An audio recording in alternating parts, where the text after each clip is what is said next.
Bapak Ibu, ada rencana yang kita rencanakan, baru pelaksanaan, kemudian perencanaan, persiapan, kemudian pelaksanaan dan evaluasi tindak lanjut.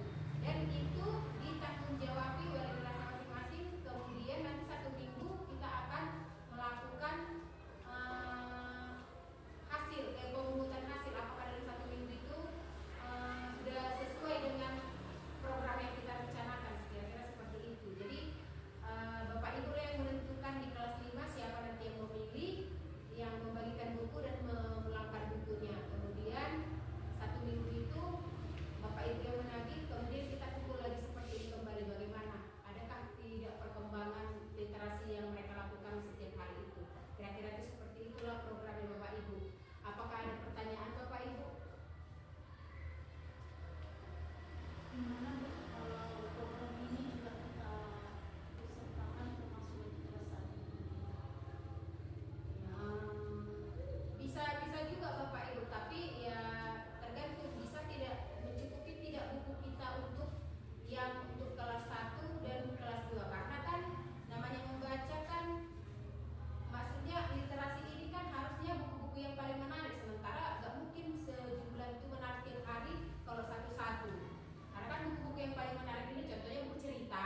Nah, gak mungkin setiap hari itu murid kita 180 berbagi dengan apa, itulah program, itulah hal yang dulu kita cari, buku-buku yang menarik itu tadi. Apalagi sekarang kalau bisanya kita buat buku mata pelajaran, padahal rencana saya ini buku cerita aja gitu. Kalau menurut saya sih Bu, kalau mengenai buku pembelajaran itu kurang menarik untuk program ini, karena sesuai dengan jenis kalau edukasi mengenai buku pembelajaran. Tapi kalau masalah kayak seperti itu, kita mengenai buku cerita di perpustakaan sepertinya memenuhi kalau ini. Karena kelas 1, 2, 3 orang itu membutuhkan buku cerita yang bergambar.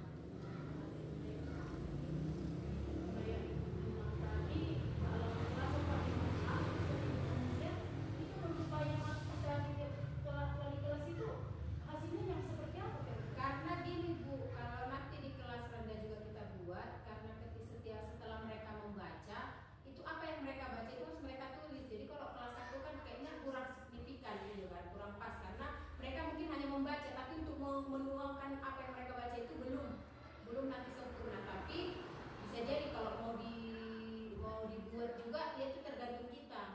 Nanti setelah mereka membaca, mereka akan menulis apa yang mereka bacakan ke dalam satu buku. Seperti tulisanlah nanti itu entah beberapa kalimat, ya. Nanti hasilnya dari 1 minggu itulah jadi jurnal. Ya, seperti itu programnya. Ya. Bu. Tapi seperti yang Ibu bilang tadi, kelas 1, 2, 3 itu menulis ya. Bisa aja hasilnya kita buat bukan hanya berupa jurnal. Bisa juga kita buat hasilnya nanti mereka bisa menceritakan terhadap temannya apa yang mereka baca. Berarti sudah 2 lagi nanti programnya Bu. Ini kan hasil jurnal yang kita ambil, berarti jadi banyak lagi nanti. Berarti ada lagi nanti program untuk kelas tinggi sama kelas rendah, kita bedakan aja gitu. Bagaimana Bapak Ibu? Cocok, bagus. Ya, itulah Bapak Ibu mungkin yang bisa kami buat dulu selama pendidikan yang kami dapat dari guru penggerak itu. Karena kami dituntut juga untuk membuat program di sekolah, yang bisa kami buat itu adalah program Panca, yaitu pagi membaca. Mudah-mudahan dengan adanya Panca ini kita bisa semakin berkolaborasi untuk meningkatkan literasi di sekolah kita ini. Sekian pemaparan yang bisa saya sampaikan mengenai tentang program Panca ini Bapak Ibu. Terima kasih. Tadi judul program yang sedang dirancang di sini adalah namanya Panca. Apa nak? Panca. Panca itu adalah pagi membaca. Apa? Pagi membaca. Ya, ini yang akan kita jalankan program di sekolah ini. Ini tujuannya untuk penanaman karakter dengan membiasakan membaca. Kenapa ini dibuat? Karena sekarang kan kita sudah melaksanakan ANBK. Jadi dari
diperbaiki sehingga